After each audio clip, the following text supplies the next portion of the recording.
Bakit nga ba mas gusto ng Pilipino ang manood ng Korean novela kaysa Pinoy novela? Bakit nga ba? O dahil sadyang pabago-bago lang talaga ang gusto ng Pinoy? Sa gawain, Katamad na nga. sa pagkain, higit sa lahat, sa bisyo. Sarap. Pagdating sa panonood ng pelikula, ganito rin ba nararamdaman nyo kapag nanonood kayo ng Korean novela? Ay, tayo! Yan! Korean! Korean? Ito yan! Ito lang ito! Oh? Oh? Tara! Sa pelikulang Pinoy. Tara! Tayo! Ano yan? Pilipino? Ganda pinunod natin eh. Pinunod tayo. Yan!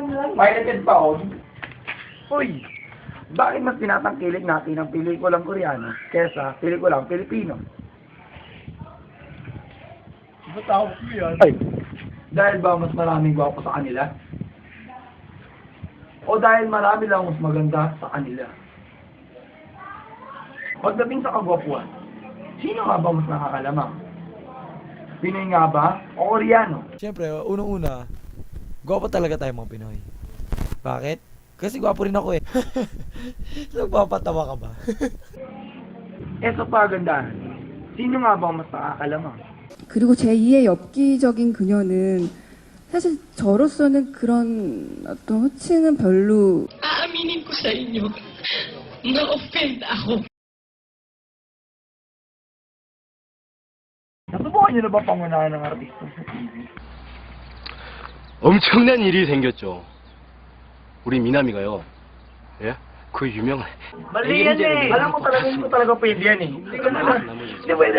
Relax lang, Dre! Hindi ko na maintindihan! O madalas sa romantikong eksena.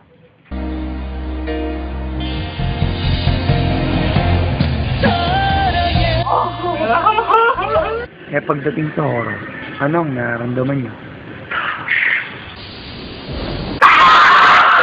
Wala sa uri ng pinanonooran niyan. Dahil para sa amin ay ang importante. Balita. Oh, balita na pala.